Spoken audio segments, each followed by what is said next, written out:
Lady gym ಟ್ರೈನರ್ಗೆ ಪಾಗಲ್ ಪ್ರೇಮಿ ಕಿರುಕುಳವನ್ನ ಕೊಟ್ಟಿದ್ದಾನೆ. ಇನ್ಸ್ಟಾದಲ್ಲಿ ಅಶ್ಲೀಲ ಮೆಸೇಜ್ ಅನ್ನ ಕಳಿಸಿ ಚಿತ್ರ ಹಿಂಸೆಯನ್ನ ನೀಡುತ್ತಿದ್ದಾನೆ. ಫಿಟ್ನೆಸ್ ಮತ್ತು ಆರೋಗ್ಯದ ಬಗ್ಗೆ ಮಾಹಿತಿಯನ್ನ ನೀಡ್ತಾ ಇದ್ದಂತಹ ಯುವತಿ, ಬೆಂಗಳೂರಿನಲ್ಲಿ ಫಿಟ್ನೆಸ್ ಇನ್ಫ್ಲೂಯೆನ್ಸರ್ ಆಗಿರುವ ಯುವತಿ, ಹರಿಯಾಣದ ಸುಧೀರ್ ಕುಮಾರ್ನಿಂದ ಅಶ್ಲೀಲ ಸಂದೇಶ ಬಂದಿದೆ. ಇನ್ಸ್ಟಾದಲ್ಲಿ ಯುವತಿಯನ್ನ ಫಾಲೋ ಮಾಡಿದ್ದ ಸುಧೀರ್ ಅಶ್ಲೀಲವಾಗಿ ಮೆಸೇಜ್ ಅನ್ನ ಕಳಿಸಿ ಲೈಂಗಿಕ ಕಿರುಕುಳವನ್ನ ನೀಡುತ್ತಿದ್ದಾನಂತೆ. ಜಿಮ್ ಟ್ರೈನರ್ ಆಗಿದ್ದಾರೆ. ಫಿಟ್ನೆಸ್ ಮತ್ತು ಆರೋಗ್ಯದ ಬಗ್ಗೆ ವಿಡಿಯೋಸ್ ಅನ್ನ ಮಾಡಿ ಇನ್ಸ್ಟಾಗ್ರಾಮ್ನಲ್ಲಿ ಶೇರ್ ಮಾಡಿ ಮಾಹಿತಿಯನ್ನು ಹಂಚಿಕೊಳ್ತಾ ಇರ್ತಾರೆ.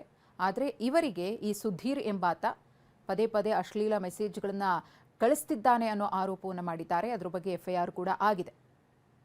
ಇನ್ನು ಲೇಡಿ ಜಿಮ್ ಟ್ರೈನರ್ನ ಹುಡುಕೊಂಡು ಕೂಡ ಈತ ಬಂದಿದ್ದಂತೆ. ಹರಿಯಾಣದವನು, ಮೂಲತಃ ಬೆಂಗಳೂರಿಗೆ ಸುಧೀರ್ ಕುಮಾರ್ ಬಂದಿದ್ದ. ಜಿಮ್ ಸಿಬ್ಬಂದಿಯ ಬಳಿ ಯುವತಿಯ ಬಗ್ಗೆ ವಿಚಾರಿಸಿದ್ನಂತೆ.